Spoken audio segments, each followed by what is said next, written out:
تو ایمان ہمارا اللہ پر، اللہ تعالیٰ ہمارا حاجت روا یہ بھی ہونا ہے، اور ایمان یہ بھی ہونا ہے کہ ہم جو نیکیاں کر رہے ہیں یہ اللہ کے فضل سے، اللہ کی توفیق سے کر رہے ہیں۔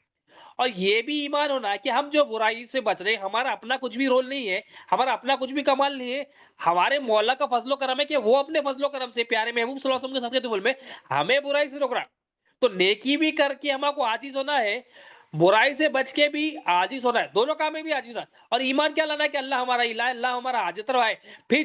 جب ایسا ہمارا ایمان ہوگا تو جب ہم نیکی کی دعوت دیں گے خود کو بھی دوسروں کو بھی، یہ با اثر ہوگی، اس میں اثر بھی ہوگا، کیونکہ اللہ تعالیٰ ایمان والے کی زبان پہ اثر ڈالتے، اثر رکھتے اللہ تعالیٰ، کیونکہ وہ ایمان والی، کیونکہ اس کا دل اور زبان سچے ہو گئے، اس کا دل اور زبان ایک ہو گیا۔ جب دل اور زبان ایک ہو جاتی ہے تو اس کے اندر سے سچ نکلتا، سچ کا نور نکلتا، وہ نور ایسا رہتا کہ وہ سامنے والے پہ بھی اثر کرتا۔ اب یہ دیکھیں اس کی ایک مثال، اب یہ تو تین چیزیں کہ ہم کو نیکی کی دعوت دینا ہے، برائی سے روکنا بھی ہے، اور پھر اللہ پر ایمان بھی رکھنا ہے۔ یہ تین چیزیں کرنے والا اللہ تعالیٰ فرما رہے ہیں بہترین امت اس لیے۔ تو ہم دیکھیں آج ہم کیا ہم نیکی کی دعوت دوسروں کو دینے کی بات تو دور کی بات، اپنے آپ کو دے رہے نہیں دے رہے وہ دیکھنا۔ تو سب سے پہلے اپنے آپ کو دیکھنا ہے، قرآن کا حکم ہے یہ، سب سے پہلے اپنے آپ کو نیکی کی دعوت دینا، اپنے آپ کو ایمان کی دعوت دینا، اپنے آپ کو دین کی سمجھ بوجھ دینا، دین کی سمجھ بوجھ رکھنے والوں کی صحبت میں رہ کے یہ دین کی سمجھ بوجھ حاصل کرنا، اور اپنے آپ کو برائی سے روکنا۔ پھر روکتے روکتے جو ہم جیسا ہم کو بتایا گیا برائی سے روکنے کے لیے، دوسروں کو بھی وہ برائیوں سے روکنا، اور اللہ پر ایمان رکھتے رہنا۔ اللہ پر ایمان ایسی چیز ہے 24/7 رہنا، 24/7 ایمان ضروری ہے۔ عمل، نماز، روزہ، زکوٰۃ، حج کیا ہے؟ صدقات ہے، خیرات ہے، معاملات ہے لوگوں سے، اس کا مختصر جو ہے نا وقت ہے، وقتیہ ہے، موقت ہی ہے یہ، مطلب فکس ٹائم ہے اس کا۔ آپ کرتے نماز، ظہر کی نماز میں ظہر پڑھتے، عصر کی نماز میں عصر، فجر کی نماز میں فجر پڑھتے، عشاء کی نماز میں عشاء، مطلب یہ نماز فکس ہے۔ حج میں زندگی میں ایک بار اللہ تعالیٰ دیا تو، زکوٰۃ سال میں ایک بار اللہ تعالیٰ استعداد ہے تو، صاحب نصاب ہے تو، اور نمازیں بھی وقت، رمضان رکے روزے سال میں ایک بار، یہ عمل ہے، یہ ایکشن ہے، یہ پریکٹس کر رہے ہیں ہم۔ مگر ایمان جو ہے 24/7 رہنا، یعنی صبح اٹھے تو بھی ایمان والے رہنا، رات میں سوئے تو بھی ایمان والے رہنا، اور ان دونوں حالتوں کے بیچ میں بھی ایمان والے رہنا، ہر آفس میں جا رہے ہیں تو بھی ایمان والے رہنا، کام کر رہے ہیں تو بھی ایمان والے رہنا۔ تو ایمان اتنی اہم چیز ہے۔ تو ایمان ہمارے اندر آئے گا تو ہمارے اندر ایمان کی اہمیت ہوگی، ایمان ہم سمجھیں گے تو ہم خود بھی اپنے آپ کو نیکی کی دعوت دیتے رہیں گے، اور دوسروں کو بھی نیکی کی دعوت، خود اپنے آپ کو برائی سے روکیں گے اور دوسروں کو بھی جو ہے نا، کیونکہ ایمان والے کا عمل ہی ایسا ہوتا ہے کہ اس کو جو ہے نا، اس کے عمل سے جو ہے نا لوگ کیا کرتے ہیں، اس کے عمل سے دیکھ کے جو ہے نا برائیوں سے روکتے ہیں، اور نیکیوں کی طرف خود ہی آتے لوگ۔ اب اس کی مثال حضرت ایک صحابی رسول نبی کریم صلی اللہ علیہ وسلم کے بڑے چہیتے صحابی رسول نبی کریم صلی اللہ علیہ وسلم کے حضرت ابو ذر غفاری رضی اللہ تعالیٰ عنہ، مشہور صحابی رسول، بڑے متقی، بڑے پرہیزگار، ایک صحابی رسول حضرت معرور رضی اللہ تعالیٰ، آپ واقعہ سناتے ہیں، کیا فرماتے ہیں، ایک مرتبہ میں حضرت ابو ذر غفاری رضی اللہ عنہ سے مدینہ منورہ کے قریب میں ملاقات ہوئی میری۔ جب میں مدینہ منورہ کے قریب ملاقات ہوئی، میں دیکھتا ہوں کہ حضرت ابو ذر غفاری رضی اللہ عنہ اور ان کے ساتھ ان کا غلام ہے، اور دونوں ایک جیسے لباس پہنے ہوئے، مطلب آقا بھی وہی لباس پہنے ہوئے اور جو نا غلام بھی وہی لباس پہنے ہوئے۔ مطلب آج کے دور میں عموماً ہوتا نہیں ہمارے پاس کانسیپٹ، حالانکہ دین کا اتنا خوبصورت کانسیپٹ ہے، نبی کریم صلی اللہ علیہ وسلم نے غلام کی اہمیت بتائی کہ غلام تمہارے ماتحت ہے، تمہارے بھائی ہے، ان کی خاطرداری کرو، ان کا خوب خیال رکھو، جو کھاتے ہو کھاؤ، جو پلاتے پلاؤ، یہ کانسیپٹ ہے۔ جو بھی تمہارے پاس باندھی ہے، غلام ہے، ان کا خیال رکھو، ان کو بیسٹ سے بیسٹ کرو۔ اب مگر ہم کیا کریں، ہم اپنا دین بنا لیے، لوگوں کا دین بنا لیے، اور اللہ کا اور اس کے رسول کا دین چھوڑ دی۔ ہم کیا کریں، غلام کو بولتے غلام بولتے وہ جو ہے نا ہمارے پیروں کے نیچے رہنا، اس کا مقام وہ چپلوں کی جگہ پہ، ہم ایسا کانسیپٹ بنا لیں، ایسا کانسیپٹ بھی ہمارا اپنا دین ہے۔ اس لیے خبر میں سوال کیا ہے، تیرا دین کیا ہے، کہ ہم اپنا دین بنا لیتے ہیں، وہاں پر وہ جواب کیا دیں گے، ہاں میرا دین یہ تھا کہ میں جو ہے نا غلام کو غلاموں کی حیثیت سے، اللہ کے رسول صلی اللہ علیہ وسلم کا دین دیکھے گئے۔ ابھی حضرت ابو ذر غفاری رضی اللہ عنہ اور آپ کا غلام ایک ہی جوڑے میں ہے، اور حضرت معرور رضی اللہ عنہ صحابی رسول ہے، وہ بھی پوچھتے ہیں کہ اے میرے بھائی ابو ذر، کیا بات ہے دونوں ایک ہی جوڑے میں ہیں؟ کیا بات ہے دونوں کا سیم سیم جوڑا ہے؟ مطلب ایک عجیب بات ہے نا، مطلب ہم بھی اگر کہیں دیکھیں کہ غلام ہے، آقا ہے، بادشاہ ہے، غلام ہے، یا کوئی کام والے ہو یا کام والی ہو گھر میں، اور ان کا لباس جو ہے نا آقا کی طرح، ان کا لباس مالکین کی طرح، مالک کی طرح، تو عجیب بات یہ ہے نا۔ تو آپ سوال کریں، تو حضرت ابو ذر غفاری رضی اللہ عنہ سوال کا جواب دیتے، میں اس کے پیچھے جو واقعہ ہے وہ سناتا ہوں۔ اب وہ واقعہ سناتے ہیں، اب ایمان افروز واقعہ، آپ بڑے متقی پرہیزگار، آپ سناتے ہیں کہ میرا ایک بھائی سے جو ہے نا جھگڑا ہو گیا تھا۔ اب وہ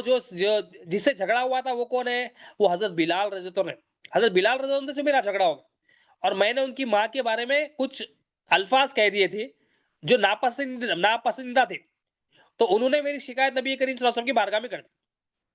تو کیا کیا، کیا کہا تھا آپ نے؟ آپ نے صرف یہی کہا تھا حضرت ابو ذر غفاری رضی اللہ عنہ، اے کالی ماں کے بیٹے، کیونکہ حضرت بلال رضی اللہ عنہ حبشہ کے رہے۔ تو حضرت ابو ذر غفاری رضی اللہ عنہ فرماتے ہیں میں نے حضرت بلال کو اتنی بات کہی کہ جو ہے نا اے کالی ماں کے بیٹے، بچنا کہ نبی کریم صلی اللہ علیہ وسلم کو جب یہ بات پتا چلی، نبی کریم صلی اللہ علیہ وسلم پر شکایت لے کر آئے حضرت بلال رضی اللہ عنہ، آپ صلی اللہ علیہ وسلم حضرت ابو ذر غفاری رضی اللہ عنہ کو فرماتے ہیں اے ابو ذر، تمہارے اندر ابھی بھی جہالت کی خصلت ہے، تمہارے اندر ابھی بھی جہالت کی خصلت ہے۔ یہاں پر دکھ رہا ہے کہ صحابی رسول جو ہے نا اتنے بڑے صحابی رسول اللہ، اتنی بڑی جو ہے نا ڈگری، مگر اولیاء اللہ اور علماء کرام فرماتے ہیں کہ حضرت ابو ذر غفاری رضی اللہ عنہ کو اس بات کا علم نہیں تھا کہ یہ حرمت والی بات کا، یہ حرام کرنے والی بات کا علم نہیں تھا، اسی لیے آپ نے یہ بات کہی، اور اسی لیے سرکار دو عالم صلی اللہ علیہ وسلم آپ کو فرماتے ہیں، آپ کو ڈانٹتے ہیں، حالانکہ آپ صلی اللہ علیہ وسلم بڑے نرم مزاج، مگر نبی کریم صلی اللہ علیہ وسلم اپنے انداز میں، کیونکہ حضرت ابو ذر غفاری رضی اللہ عنہ بہت ٹاپ لیول کے صحابی ہے، بہت، ہر صحابی تو ٹاپ لیول کے، مگر آپ کا مقام ان ٹاپوں میں بھی ٹاپ جو ہے نا اونچا مقام آپ کا تھا۔ تو حضرت نبی کریم صلی اللہ علیہ وسلم فرماتے اے ابو ذر، تمہارے اندر ابھی بھی جہالت کی خصلت موجود ہے، یعنی تمہارے اندر ابھی بھی یہ جہالت ہے کہ تم جو ہے نا بلال کو ان کی ماں کی نسبت بری بات کہتے ہو، حالانکہ وہ اتنی بڑی بری بات نہیں تھی، مگر کیونکہ آپ کا مقام بڑا تھا، اتنے بڑے مقام سے مقام پہ آنے کے بعد اتنی چھوٹی بات کیسا کہہ سکتے، اتنی ایسی بات کیسا ہو سکتی؟ وہ نبی کریم صلی اللہ علیہ وسلم آپ کو نصیحت فرما رہے، آپ کو ڈانٹ رہے، کیونکہ آپ کا مرتبہ بلند تھا، آپ کو، اور کیونکہ نبی کریم صلی اللہ علیہ وسلم کی زبان مبارک پر، مبارک زبان پر حق کے سوا کچھ جاری نہیں ہوتا، تو آپ صلی اللہ علیہ وسلم فرمائے اے ابو ذر، تمہارے اندر ابھی بھی خصلت ہے، وہ جہالت کی خصلت ہے کیا؟ تو جو جو تمہارے غلام ہوتے ہیں وہ غلام تمہارے بھائی ہوتے ہیں۔ اب نبی کریم صلی اللہ علیہ وسلم حضرت ابو ذر غفاری رضی اللہ عنہ کو نصیحت فرما رہے، نیکی کی دعوت برائی سے روکنا، نبی کریم صلی اللہ علیہ وسلم سب سے اعلیٰ مرتبے پہ کہ نیکی سرکار دو عالم کا تو اعلیٰ مقام ہے، ہر ایک کو نیکی کی دعوت دی، آپ صلی اللہ علیہ وسلم پوری زندگی نیکی کی دعوت دی ہے، اور ہر ایک کو نبی کریم صلی اللہ علیہ وسلم نے برائی سے روکا، سرکار دو عالم کی 24/7 آپ صلی اللہ علیہ وسلم نے یہی کام کیا کہ امت تک یہ بات پہنچ جائے نیکی کیا ہے، امت تک برائی روک کیا ہے، یہ بات پہنچ جائے اور دین کی بات پہنچ جائے۔ تو حضرت ابو ذر غفاری تو سن رہے ہیں، نبی کریم صلی اللہ علیہ وسلم ڈانٹ بھی رہے، نصیحت فرما رہے، اے ابو ذر، تمہارے اندر ابھی بھی جہالت کے جو ہے نا خصلت ہے، مطلب آپ کو اندر وہ بات کا علم نہیں تھا، وہ احساس کا علم تھا کہ یہ بات بھی دین میں بری ہے، آپ کو یہ بات اولیاء اللہ فرماتے ہیں کہ ان کا علم نہیں تھا، اسی لیے وہ بات کہی، مگر آپ کا مقام اعلیٰ ہے۔ اب نبی کریم صلی اللہ علیہ وسلم نے آپ کو نصیحت فرمائی کہ اے ابو ذر، تمہارے اندر وہ بھی جہالت کی خصلت موجود ہے، یہ جو تمہارے غلام ہوتے ہیں، یہ تمہارے بھائی ہوتے ہیں، اور اللہ نے تمہارے ماتحت کیا، یعنی اللہ نے تمہیں یہ غلام جو دیے ہیں، اللہ نے تمہیں عطا کیے، یہ تمہارے ماتحت کیا، تمہارے انڈر میں ان کو رکھا، تو یہ تمہارے غلام جو ہے تمہارے بھائی ہے، یہ تمہارے ماتحت ہے، اور جو بھائی تمہارے ماتحت ہو تم انہیں وہی کھلاؤ جو تم خود کھاتے ہو۔ اب غلام کی اہمیت، غلام کا ادب، لونڈی کا ادب آپ بتا رہے کہ تمہارے ماتحت، تمہارے انڈر جو غلام ہوتے ہیں تم انہیں وہی کھلاؤ جو خود کھاتے ہو، اور تمہارے ماتحت، تمہارے انڈر جو بھی ہوتے ہیں تم انہیں وہی پلاؤ، وہی پہناؤ جو تم خود پہنتے ہو، اور ان کو ایسا کام نہ دو جس سے وہ لاچار ہو جائے، جس سے وہ پریشان ہو جائے، اگر یہ پریشان ہو جائے کام میں تو ان کی مدد کرو۔ اب نبی کریم صلی اللہ علیہ وسلم نے جو نا دعوت دی، نبی کریم صلی اللہ علیہ وسلم نے آپ کو،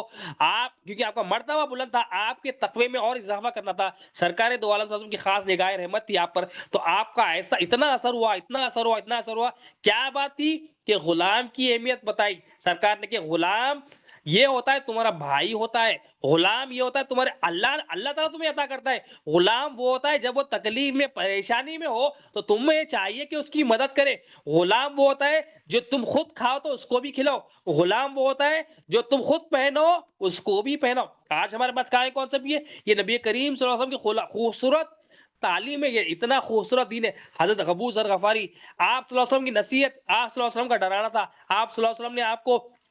جو ہے نا یہ نصیحت فرمائی، تو اتنا گہرا اثر پڑا آپ کی دل پر، اتنا گہرا اثر پڑا، حضرت ابو بکر غفاری شرمندہ ہوئے، نادم ہوئے۔ دیکھو ایمان والا کیا ہوتا ہے؟ جو نیکی کی دعوت دیتا ہے، برائیوں سے روکتا ہے، اس کو جب کوئی بات پتہ چلتی ہے کہ بھائی تم غلط کرے تو اس کے دل پہ اثر کرتا، اس کو تکلیف ہوتی ہے، ارے بھائی اتنا بڑا کام کر دیا، کیا تکلیف ہوتی ہے اس کو؟ اللہ ناراض ہو جائے بول کے تکلیف ہوتی، اللہ کے رسول ناراض ہو جائے بول کے تکلیف ہوتی۔ ہماری تکلیف، ہمارا رونا کیا رہتا؟ ہماری تکلیف اور ہمارا رونا یہ رہتا اللہ اور اس کے رسول کی ناراضگی کے علاوہ مخلوق کی ناراضگی اور رہتا، ارے انہیں ناراض ہو گیا، ارے انہیں ناراض ہو گیا، ارے انہیں کیا بولتا کہ انہیں کیا بولتا کہ آیا ہے باس کے سامنے کیا ہوتا کہ ارے کیا ہوتا کہ شوہر کیا بولتا کہ ارے بیوی کیا ہمارا رونا یہی زندگی بھر، ہمارا بھائی کیا بولتا کہ بہن کیا بولتی کہ اولاد کیا بولتی، یہی فکر ہم یہ فکر نہیں کریں کہ اللہ اور اس کے رسول ناراض ہو گئے ہوئے یا راضی ہوئے، ہمارا کو فکر ہی نہیں ہے۔ ابو ذر غفاری رضی اللہ عنہ اتنے نادم ہوئے، اتنے شرمندہ ہوئے کہ میرے سے اتنی بڑی غلطی ہوئی، حالانکہ وہ کچھ غلطی نہیں تھی، بس اتنا کہا تھا آپ کی ماں کو کہ تم کالی ماں کے بیٹے ہو، مگر نبی کریم صلی اللہ علیہ وسلم آپ کے تقوی کو، آپ کے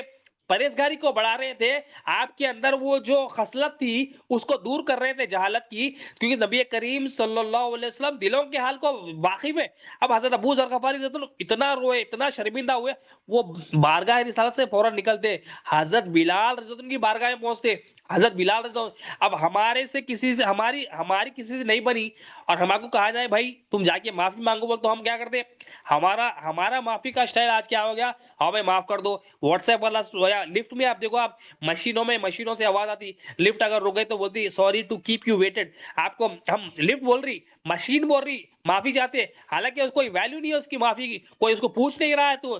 سب کو معلوم ہے مشین کی غلطی نہیں ہے، مگر ہماری جو معافی ہے اللہ سے ہم جو معافی مانگتے ہیں، ہم کیسا مانگتے ہیں، معافی مانگتے ہو جب ہم بس ہاتھوں کو کلے پہ مارنے کے بولتے ہیں معافی مانگ لیے، ہم بہت بڑا کام کر دیں۔ اب حضرت ابو ذر غفاری رضی اللہ عنہ اتنا شرمندہ ہوئے، اتنا نادم ہوئے کہ دیکھو شرمندگی کیا ہوتی ہے، بندگی ہوتی ہے، جب اس کو احساس ہو جاتا ہے بندے کو ارے میں اتنی بڑی غلطی کرا، تو انہیں چھوٹی غلطی بڑی غلطی نہیں دیکھتا، انہیں یہ دیکھتا میں کس کی نافرمانی کرا دیکھتا۔ ہم کیا کرتے، چھوٹی غلطی ہوں گی نا بھائی، ارے بڑی غلطی ہوں گی نا، ہم مطلب میجرمنٹ کرتے، ہم یہ نہیں دیکھتے کہ کس کی نافرمانی کریں، ہم اللہ اور اس کے رسول کی نافرمانی کریں۔ اب یہاں پر حضرت ابو ذر غفاری تو فوراً وہاں سے نکلتے ہیں، حضرت بلال رضی اللہ عنہ کی بارگاہ میں روتے ہوئے، التجا کرتے ہوئے، تڑپتے ہوئے، آنکھوں سے آنسو بہاتے ہوئے نکلتے، اور اپنا جو گال ہے، رخسار ہے، وہ کیا کرتے زمین پر رکھ دیتے، حضرت بلال رضی اللہ عنہ کی بارگاہ میں پہنچتے، وہاں زمین پر رکھ دیتے اپنا گال۔ اب امیجن کریں وہاں زمین پہ لیٹے آتے، آپ اپنا گال زمین پہ رکھ دیتے اور فرماتے اے بلال تم اپنا مبارک قدم میرے گال پر رکھ دو، اس پہ رون دو، جب تک تم ایسا نہیں کرو گے، میں یہاں سے زمین سے اٹھنے والا نہیں ہوں، جب تک تم مجھے معاف نہیں کرو گے میں یہاں سے اٹھنے والا نہیں ہوں۔ دیکھو حالانکہ نبی کریم صلی اللہ علیہ وسلم نے آپ کو جو نصیحت فرما دی، حالانکہ حضرت بلال رضی اللہ عنہ نہیں چاہتے تھے کہ آپ اتنا آئے، مگر یہاں پر حضرت ابو ذر غفاری رضی اللہ عنہ کا لیول دیکھے، ایمان دیکھے، تقویٰ دے دے کہ دنیا میں ہی رہتے ہوئے حضرت بلال کے دل میں میرے لیے کچھ نہ ہو، کیونکہ حضرت بلال کے دل میں کچھ ہو جائے میرے بارے میں تو اللہ اور اس کے رسول ناراض، جس سے اللہ اور اس کے رسول ناراض تو اس کی دنیا بھی خراب، اس کی آخرت بھی خراب۔ اب دنیا اور آخرت کو سنوارنے میں لگے ہوئے ہیں آپ زمین پہ، اب امیجن کریں کہ کوئی اتنے بڑے مقام کا ہے، حضرت بلال رضی اللہ عنہ بھی بڑے مقام کے، مگر اپنے آپ کو حضرت بلال رضی اللہ عنہ کے قدم میں رکھ دی، اپنے آپ کو، کیونکہ غلطی معلوم ہوئی آپ کو، آپ یہ سوچ رہے کہ میں اللہ اور اس کے رسول کے لیے جو ہے نا نافرمانی کر دیا اور زمین پہ اپنے گال کو رکھ دیا، تو حضرت بلال رضی اللہ عنہ پریشان، بار بار حضرت ابو ذر فرماتے ہیں کہ اے بلال مجھے معاف کر دو، اے بلال اپنا قدم مبارک میرے جو نا میرے گال پر رکھ کے رون دو، اس پہ رکھو بولتے، تو حضرت بلال رضی اللہ عنہ پر جو آپ اور روتے رہتے، حضرت ابو ذر اتنا روتے، اتنا التجا کرتے، حضرت بلال رضی اللہ عنہ مجبور ہو جاتے، حضرت بلال رضی اللہ عنہ بھی اتنے بڑے عاشق رسول ہے، آپ کیا کرتے فوراً اس سے نکلنے کے لیے کیا کرتے آپ، کیونکہ حضرت ابو ذر غفاری رضی اللہ عنہ مان رہے نہیں تھے، آپ نے کیا کیا فوراً خالی پیر کو ایسا مس کر کے ہٹا دیے، مطلب جو گال ہے اس کو مس کر کے ہٹا دی